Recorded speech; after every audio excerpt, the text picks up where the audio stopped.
Assalamualaikum warahmatullahi wabarakatuh. Salam sejahtera buat kita semua. Semoga kita semua dalam keadaan sehat jasmani dan rohani, tidak kekurangan satu apapun. Amin ya robbal alamin.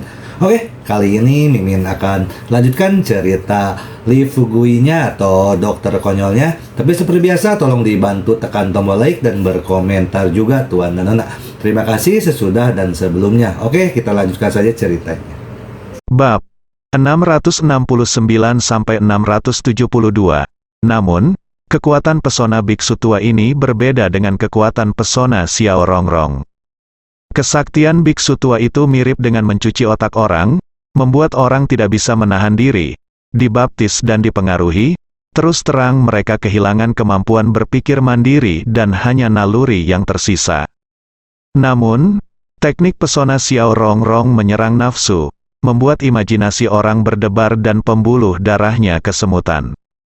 Zixing, tidakkah kamu melihat kepala biara sedang berkonsentrasi pada latihannya? Mengapa kamu membawa seseorang masuk? Pada saat ini, seorang biksu parubaya datang dan berbicara kasar. Biksu Zike dengan cepat menundukkan kepalanya dan berkata, "Pertama-tama, Donor Li ini berbeda. Dia sangat mengagumi kuil ini dan merupakan seorang penganut Buddha yang taat.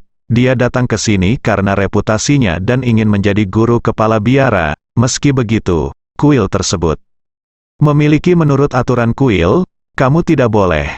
Tidak masalah, kamu adalah tamu, saya Buddha Tathagata." Beku tua itu tiba-tiba membuka matanya dan melihat ke arah Lee Fugui dengan baik hati menyela perkataan kepala biksu. Ketegasan di wajah kepala biksu segera menghilang. Sebaliknya, dia menunjukkan senyuman tersanjung dan otomatis berdiri di samping. "Apakah Anda kepala biara?" Lee Fugui memandang biksu tua itu. Dilihat dari penampilannya saja, dia benar-benar tidak tahu apa yang jahat dari biksu tua ini.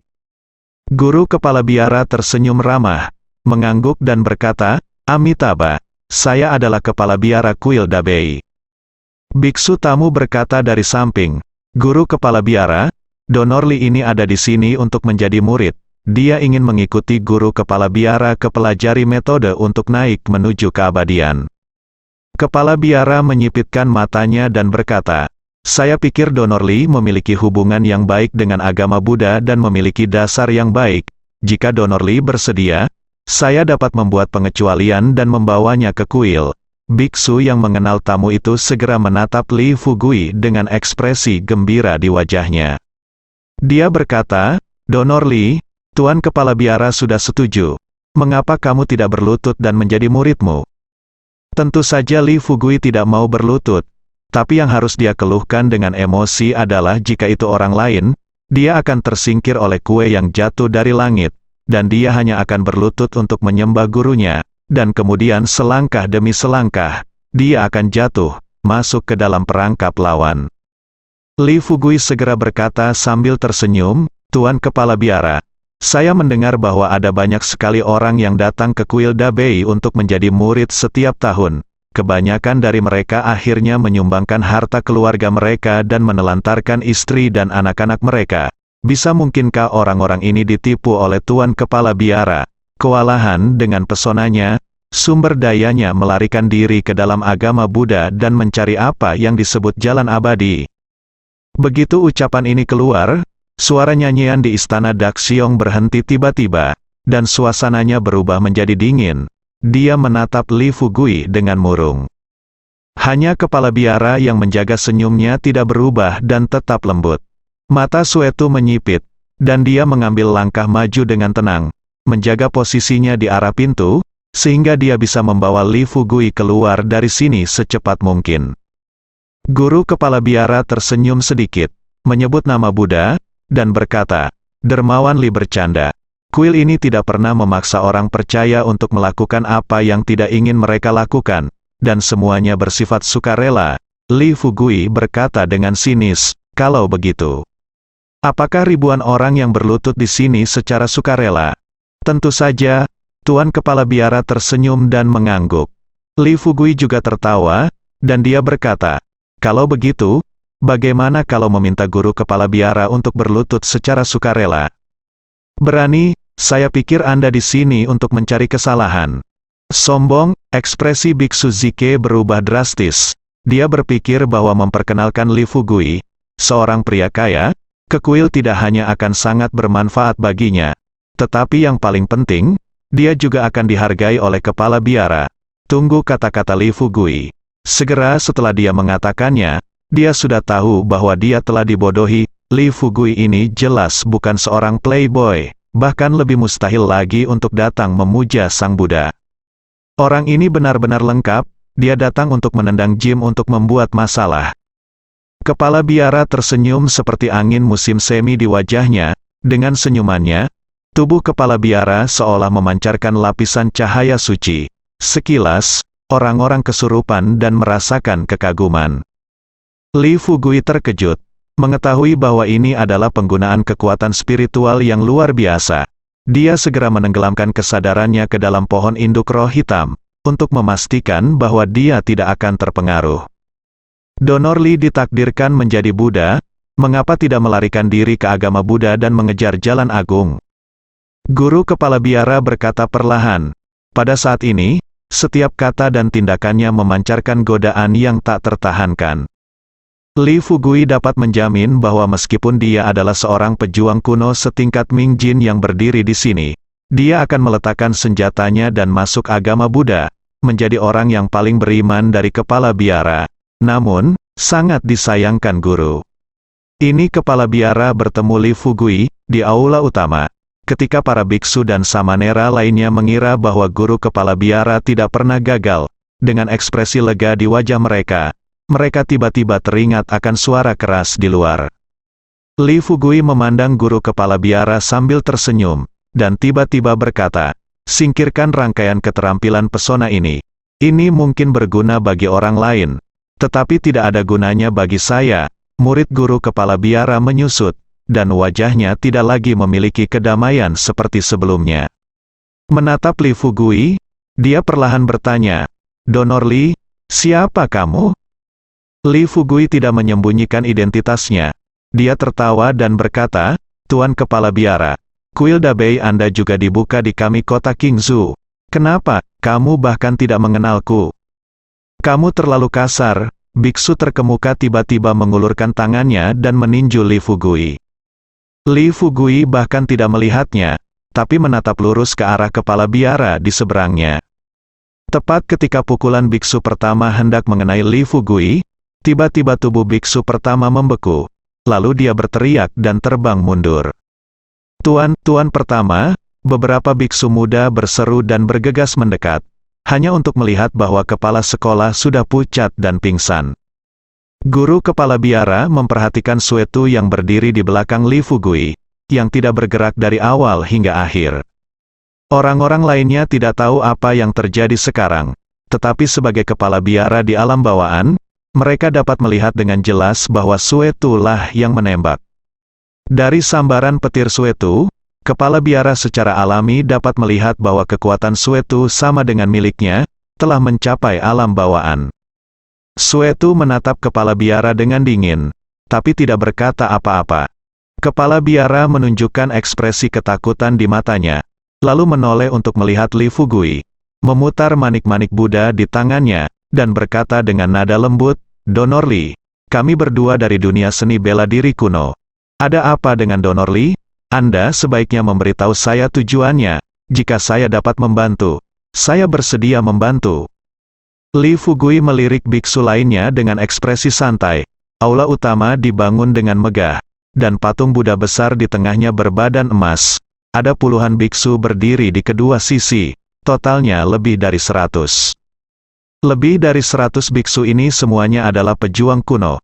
Ketika mereka berdiri bersama, bahkan prajurit kuno di tingkat Ming Jin mungkin harus mundur ketika mereka melihat mereka. Karena kekuatan para pejuang kuno ini telah mencapai tingkat kegelapan. Kuil Dabei ini benar-benar suatu tindakan yang luar biasa. Li Fugui telah memikirkan tentang bagaimana menangani kuil welas asih yang agung.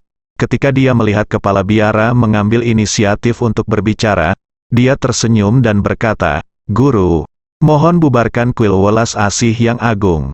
Para biksu yang tersisa juga akan dikenakan hukuman yang berbeda, hukuman sesuai dengan kejahatan mereka, tentu saja." Tuan Kepala Biara akan mengurus ini secara pribadi. Kamu sombong sekali, tahukah kamu di mana kuil Dabei berada? Di mana kamu bisa bertindak liar? Sebelum Tuan Kepala Biara dapat berbicara, para biksu di sekitarnya sudah berteriak. Ketika mereka mulai berteriak, Li Fugui tentu saja tidak peduli dengan apa yang mereka katakan. Setelah jeda, Li Fugui tersenyum lagi dan berkata, "Adapun Anda, Guru Kepala Biara, karena dosa Anda serius dan jika Anda dilepaskan, pasti akan menimbulkan bencana yang tak terhitung jumlahnya. Jadi kamu harus mengikuti saya, bekerja untuk saya, Guru Qi Kuai Kui." Xiao menyipitkan matanya dan berkata, "Amitabha, pendonor belum mengungkapkan identitasnya, jadi sungguh sulit bagiku untuk mengambil keputusan. Tentu saja, memperkenalkan identitas adalah hal yang megah. Li Fugui tidak bisa dibiarkan melakukannya sendiri." Jadi Suetu berkata dengan suara yang dalam, "Tuan muda saya adalah wakil kapten tim kedua di game ke-6. Desis, game ke-6, orang ini sebenarnya adalah wakil kapten tim kedua di game ke-6 permainan. Pantas saja dia punya nada yang begitu keras. Apa yang terjadi di game ke-6, kuil Dabei kita bukannya tidak relevan di game ke-6. Beberapa tahun lalu, di game ke-6, ada jagoan besar yang datang ke kuil Dabei kami. Orang itu bahkan berkencan dengan kepala biara kami. Kami bersenang-senang mengobrol." Setelah mengetahui identitas Li Fugui, ekspresi para biksu dan samanera langsung berubah. Ada yang khawatir, ada yang tidak setuju, bahkan ada yang meremehkan. Tuan Kepala Biara tiba-tiba berteriak, "Diam!" Yang lain berhenti berbicara dan segera menutup mulut mereka. Mata Guru Kepala Biara berkedip-kedip, dan kemudian berkata, "Semuanya, keluarlah, saya ingin berbicara dengan kedua donor ini." Para biksu pemula muda dan kepala setiap aula tidak punya pilihan selain meninggalkan aula utama terlepas dari apakah mereka mau. Dapat dilihat dari sini bahwa, kepala-kepala biara ini dapat dikatakan menutupi langit dengan satu tangan di kuil welas Asi Agung. Kepala biara tersenyum dan berkata, "Kapten Li, Anda ingin merekrut saya untuk menyerah hanya dengan satu kalimat.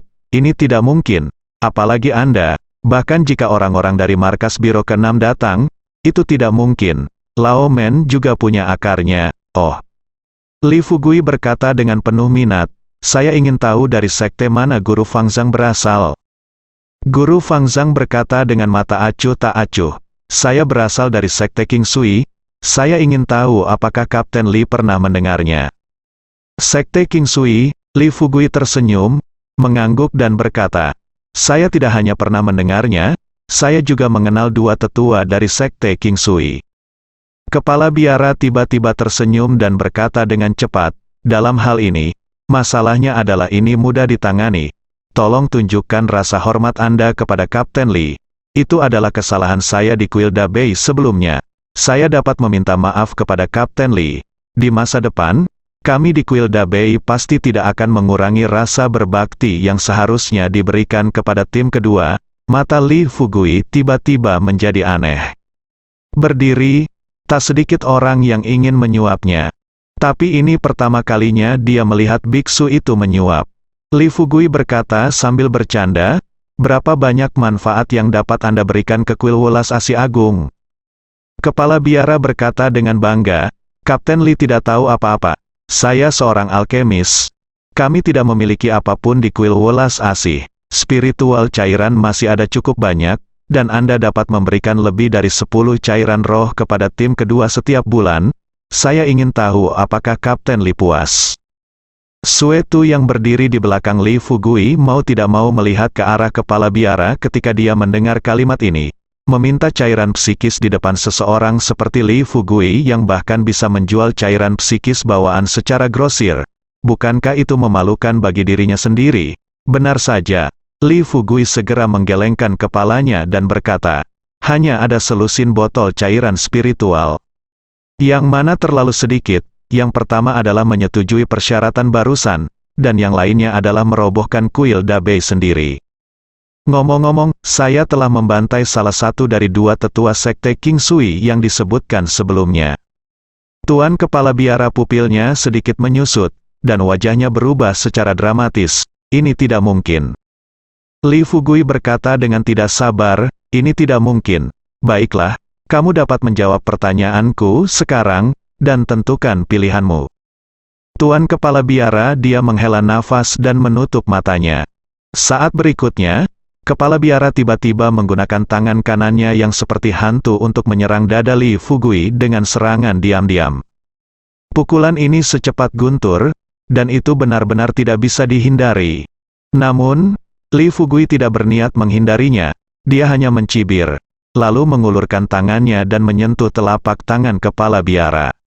Boom, kedua telapak tangan bertabrakan, dan dalam sekejap, lantai granit di bawah kaki Li Fugui dan Kepala Biara semuanya berubah menjadi debu. Wajah Li Fugui tetap seperti biasa dan dia menatap Kepala Biara dengan mata dingin.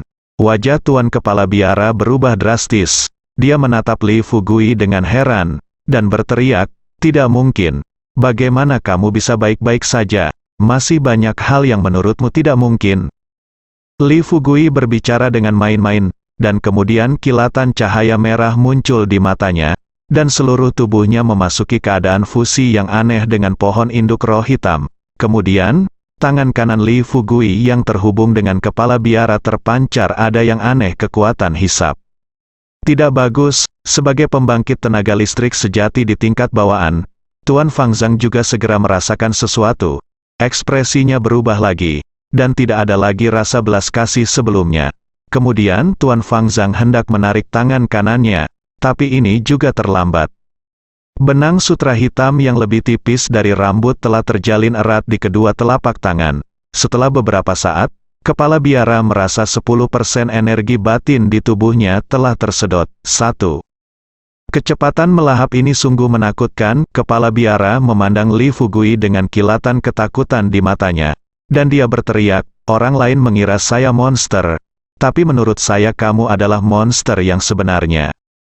Metode rahasia yang menarik energi batin manusia semacam ini hanya dilakukan oleh setan dan bidat.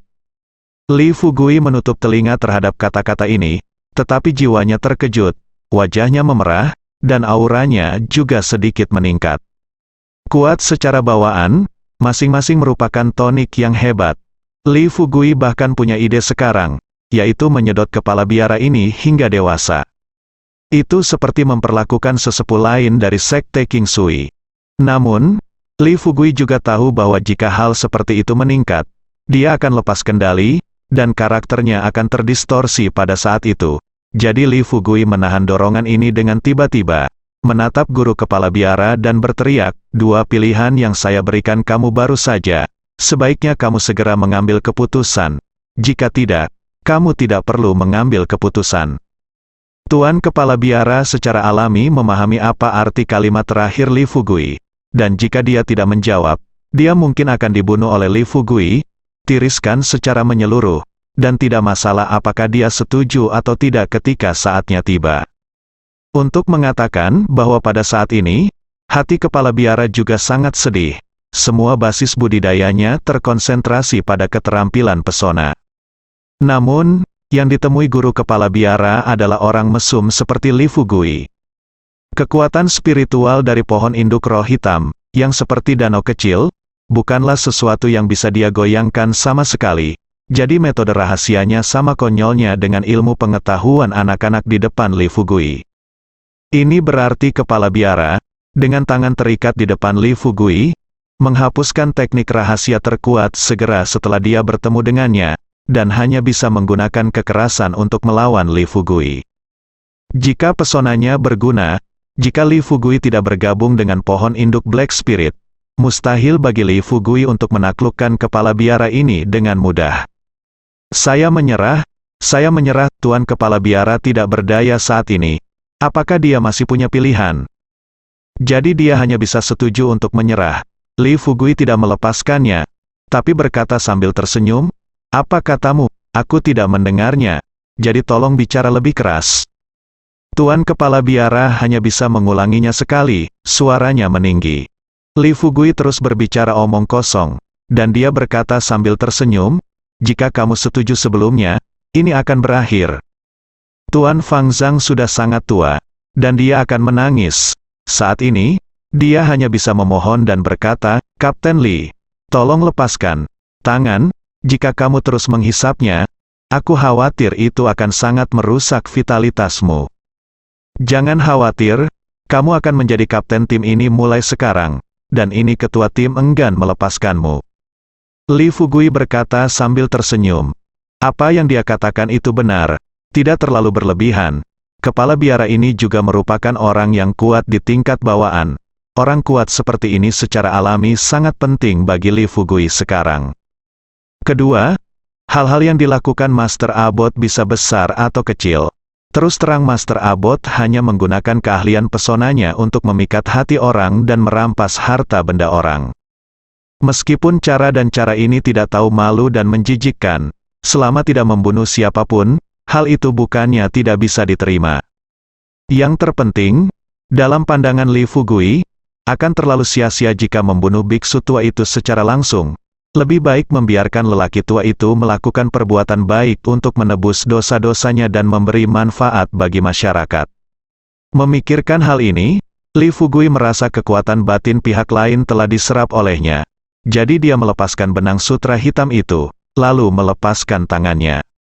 Wajah Tuan Kepala Biara pucat, dahinya berkeringat, dan bahkan kerutan di wajahnya semakin terlihat jelas di sekitar telinganya karena hilangnya kekuatan internal. Situasi Li Fugui justru sebaliknya. Biksu tua ini memiliki kekuatan batin yang dalam, yang secara langsung membuat Li Fugui merasa kenyang. Bahkan pohon induk Black Spirit menyampaikan kesadaran kenyang untuk pertama kalinya, yang membuat Li Fugui merasa kenyang. Sangat bahagia. Dan kemudian saya sekali lagi memiliki keinginan untuk menyedot biksu tua itu hingga kering. Tentu saja, Li Fugui pada akhirnya tidak memilih untuk melakukan ini. Lagi pula, dia tidak ingin membunuh orang begitu saja. Kepala biara melihat lebih dalam ke tangan kanan Li Fugui, hatinya menjadi ketakutan, dan berkata sambil tersenyum masam, "Kapten Li, saya telah memberi Anda lebih dari setengah akumulasi saya selama bertahun-tahun." Li Fugui tersenyum dan berkata, "Tuan Kepala Biara, jangan khawatir. Saya akan mengembalikan apa yang saya ambil dari Anda. Tetapi premis dari semua ini adalah Anda berkonsentrasi melakukan sesuatu untuk saya, dan Anda tidak akan membahayakan dunia di dalam masa depan." Tuan Kepala Biara secara alami tidak mempercayainya. Dengan kata-kata seperti itu, Li Fugui mengambil setengah dari kekuatan internalnya, dan dia tidak tahu berapa banyak cairan psikis yang harus dia minum untuk menebusnya. Sangat murah hati. Li Fugui segera berkata, "Baiklah, Kepala Biara, panggil semua biksu di kuil. Saya akan mulai menangkap orang." Zong memanggil semua biksu di kuil bersama-sama. Li Fugui meninggalkan istana Daxiong bersama guru kepala biara dan Suetu. Setelah beberapa orang berjalan keluar, Li Fugui melihat Tuan Xie, Ma Baoguo, Yang Yongxin dan yang lainnya sudah menunggu di luar. Orang-orang percaya itu masih tidak bisa berlutut untuk waktu yang lama. Li Fugui tahu bahwa itu karena pesona kepala biara dari kuil welas asih telah membingungkan mereka. Jadi Li Fugui berkata, "Biarkan mereka bangun. Bangunlah, guru kepala." Biara menunjukkan raut kasih sayang kembali terlihat di wajahnya, dan suaranya sangat menenangkan, dan setelah berkah energi batin, bahkan sampai ke telinga semua orang dengan lancar. Saat berikutnya, orang-orang beriman yang taat yang berlutut di tanah mengangkat kepala mereka satu demi satu seolah-olah terbangun dari mimpi, dan berdiri dari tanah. "Tuan Kepala Biara, Anda akhirnya keluar." Namun, ketika orang-orang percaya itu melihat guru kepala biara, fanatisme muncul di wajah mereka, dan banyak orang percaya bahkan menunjukkan ekspresi gembira dan bangga. Li Fugui tampak kagum. Apa yang harus dia akui adalah jika keterampilan pesona semacam ini digunakan dengan benar, itu bisa dikatakan sangat kuat. Tentu saja, itu lebih dari cukup untuk mencari nafkah sebagai pemimpin geng atau semacamnya. Mengetahui bahwa kepala biara berasal dari sekolah King Sui, Li Fugui menjadi semakin penasaran dengan asal-usul Xiao Rongrong. Sekarang, dia hanya bisa yakin bahwa Xiao Rongrong juga pasti berasal dari sekte dunia tersembunyi, Qi Kuai Chuo. Saya hanya tidak tahu apakah Xiao Rongrong berasal dari sekte pertapa biasa atau sekte pertapa teratas. Namun dalam pandangan Li Fugui, Latar belakang Xiao Rongrong seharusnya berasal dari sekte pertapa biasa.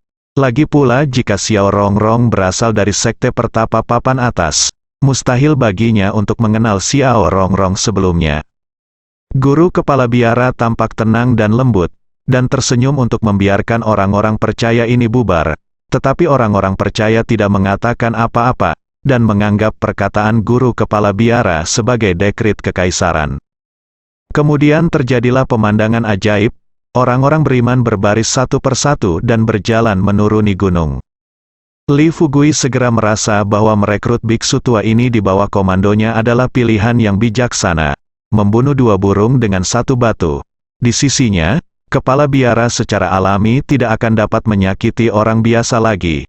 Selain itu, dengan kepala biara ini yang mahir dalam keterampilan pesona dengan bantuan master, akan lebih mudah bagi Li Fugui untuk menghadapi kekuatan seni bela diri kuno lainnya. Ketika orang-orang percaya itu mulai berbaris untuk pergi, biksu pemula di kuil welas Asi Agung dan guru pertama berjalan menuju alun-alun dari segala arah. Ketika ratusan biksu dari seluruh kuil Dabei berkumpul, wajah guru pertama tiba-tiba berubah menjadi jelek ketika mereka melihat Li Fugui di sebelah kepala biara. Mereka telah melihat dengan mata kepala sendiri apa yang terjadi di aula utama sebelumnya. Sekarang Li Fugui dan yang lainnya masih berdiri di samping kepala biara, dan bahkan ada 20 atau 30 orang lagi. Apa maksudnya ini? Bagi para empu pertama ini, kepentingan mereka berpusat pada kuil Dabei, dan tentu saja mereka tidak ingin kuil Dabei dibubarkan. Belum lagi, mereka telah melakukan banyak hal memalukan secara pribadi. Tampaknya Li Fugui tidak berniat membiarkannya pergi, lewati mereka. Amitabha, mulai sekarang, kuil Dabei tidak akan ada lagi. Setelah kamu meninggalkan kuil Dabei, kamu dapat mencari jalan keluar sendiri dan mencari kuil lain untuk menggantungkan pesananmu. Kata-kata pertama yang diucapkan kepala biara membuat orang-orang berkumpul di alun-alun. Ratusan biksu terkejut dan banyak bicara. Tuan kepala biara, Anda adalah kepala biara kuil Dabei kami, dan Anda adalah tulang punggung kami. Kuil Dabei kami sekarang makmur dan memiliki banyak penganut. Bagaimana kami bisa bubar begitu saja? Seorang guru pertama berdiri dengan ekspresi tidak senang. Matanya penuh permusuhan terhadap Li Fugui. Seseorang memimpin, dan master pertama lainnya juga berdiri satu demi satu, dan mulai membicarakannya. Bagaimanapun, hanya ada satu ide sentral, yaitu kuil Dabei tidak dapat dibubarkan. Kepala biara tetap harus tinggal, dan memimpin semua orang untuk menghasilkan banyak uang bersama. Melihat ini terjadi seperti ini, Li Fugui mungkin akan membuat kekacauan, jadi dia segera mengedipkan mata pada Suetu. Mata Suetu tajam, dan dia menatap ke arah master pertama, dan dia akan secara acak memilih 2 untuk dibunuh di tempat untuk menakuti para biksu lainnya. Donor Li, ini urusan internal kuil ini. Mohon jangan ikut campur. Mohon percaya bahwa saya akan mampu meyakinkan mereka. Tuan kepala biara tiba-tiba berbicara. Li Fugui terkejut sesaat, dan kemudian memikirkan keterampilan pesona kepala biara yang luar biasa. Dia tersenyum sedikit dan berkata, "Baiklah, biarkan Tuan yang menanganinya sendiri." Ketika Suetu mendengar ini, matanya berkedip dan dia kembali posisi.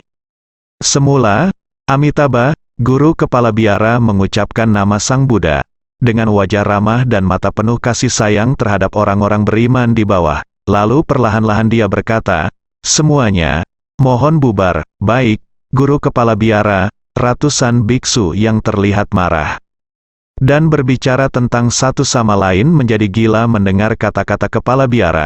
Mereka memandang kepala biara dengan kagum. Tidak ada emosi lain sama sekali, seolah-olah mereka semua tertarik pada kepala biara. Sang guru terpengaruh, dan sejak itu dia menjadi tanpa keinginan seperti biasanya. His, keledai botak tua ini terlalu menakutkan. Ma Baoguo gemetar, dan memandang guru kepala biara dengan kaget. Jenggot Tuan Xie hampir terpotong. Dia menatap kosong pada pemandangan ini, dan ada ratusan ribu alasan di dalam hatinya. Kita harus tahu bahwa biksu tua ini memiliki basis budidaya di atas Mingjin. Jadi bagaimana dia bisa dengan patuh menyerah? Ditambah dengan kekuatan yang ditunjukkan biksu tua itu saat ini, hal ini membuatnya semakin bingung. Tidak peduli bagaimana dia memikirkannya, dia tidak dapat memahaminya. Yang Yongsin berkata dengan suara rendah dengan simpati yang dalam, sepertinya kita tidak boleh menyinggung biksu tua ini di masa depan. Jika tidak, jika biksu tua ini mendatangi kita dan meminta kita makan kotoran, bukankah kita harus mematuhinya, dengan patuh, orang lain yang berdiri di belakangnya? Guru Mingjin Zhang Wei berkata dengan dingin, apa ini akan menarik jika dia memintamu lari telanjang? Diam, Ma Baoguo dan Yang Yongsin menatap Zhang Weiwei dengan marah seperti kucing yang ekornya diinjak. Zhang Weiwei menggerakkan sudut mulutnya dan menunjukkan senyuman sinis untuk menunjukkan bahwa dia tidak suka terus berdebat. Bukan hanya mereka, tapi anggota tim kedua yang berada di belakang semuanya terkesiap dan bersyukur ada Li Fugui di tim kedua. Jika tidak, jika ada orang lain yang datang mencari masalah di tempat ini, seluruh pasukan mungkin akan tersingkir, musnah. Namun justru karena itulah kekaguman mereka terhadap Li Fugui semakin dalam. Mengikuti kata-kata guru kepala biara yang seolah menerangi cahaya Buddha, ratusan biksu mulai berpencar secara spontan, dan hanya guru pertama yang tetap di tempatnya. Wajah guru kepala biara menjadi semakin baik, dan dia berjalan menuju guru pertama. Setelah mendekat, dia tidak berhenti, tetapi melangkah melewati guru pertama selangkah demi selangkah. Ketika guru kepala biara kembali ke Li Fugui, guru pertama menutup mata mereka dengan kepuasan satu persatu. Ma Baoguo dengan berani berjalan mendekat, mengulurkan tangannya dan memeriksa bagian bawah hidung salah satu guru pertama, dan langsung terkejut. Hu berkata, mati, benar-benar mati. Kepala biara mengatupkan tangannya, menutup matanya, dan menghela nafas. Amitabha, bukan karena saya kejam.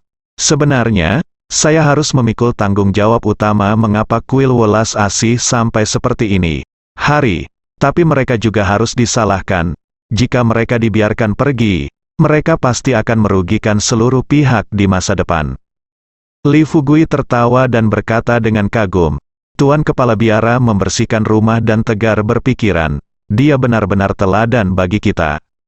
Ini benar, tidak mengejek Kepala Biara. Sebenarnya Li Fugui sudah memandang biksu tua itu lebih dari sekali. Karena biksu tua ini terlalu lugas dalam pekerjaannya. Katakan menyerah dan menyerah. Itu saja, membersihkan pintu sekarang juga tanpa ampun.